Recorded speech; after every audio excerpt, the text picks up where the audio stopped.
Now before we do start, I do advise you guys to go ahead and back up your device on iTunes, because the method we'll be doing is going to be wiping all of your data. That's including your photos, your text messages, everything. So be sure to back up your device. This is a crucial step, so do not miss this step. Go ahead and back up your device. After or during the backup process, go ahead and download the iOS 8 betas. Now I'm going to have those betas available on my website, so you can go to my website here. I'll leave a link down below, and it's going to be under downloads and then iOS firmware. And then you'll be able to select your device and go ahead and download the IPSW. Now you will need to do a fresh install of iOS 7.1.1, which is going to be the latest version of iOS 7. So after your device is backed up, go ahead and restore it. So we'll have a fresh install of iOS 7.1.1, because this is another crucial step in order to get access to iOS 7 Beta 1 if you don't have a registered UDID. Now I already actually went through that process and restored my device, so it's like a brand new fresh device here, as you see. Now after you've done a fresh install of iOS 7.1.1 on your device, and you also downloaded the IPSW of iOS 8 Beta 1, all you got to do, if you're on a Mac, go ahead and hold down the Alt/Option key and then click on check for update. Now if you're on a Windows computer, all you got to do is hold down shift, and while you're holding down, click on check for update. Now be sure you do click on check for update and not on restore iPod or restore iPhone or restore iPad. Be sure to click on check for update, or else this will not work for you. Once you do that, you'll need to go ahead and find the IPSW of iOS 8 beta.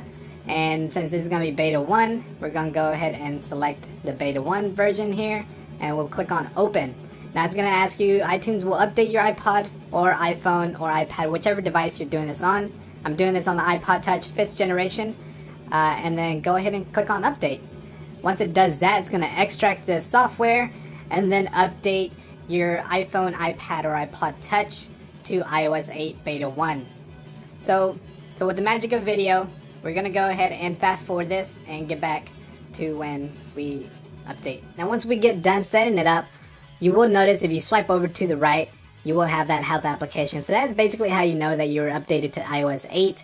And also we do have a bug reporter, because this is a beta, so there will be bugs, like I said in the beginning. And it also looks like iBooks is pre-installed now on iOS 8.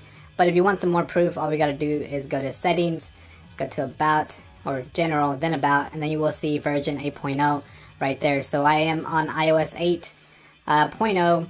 Now this is going to be beta 1.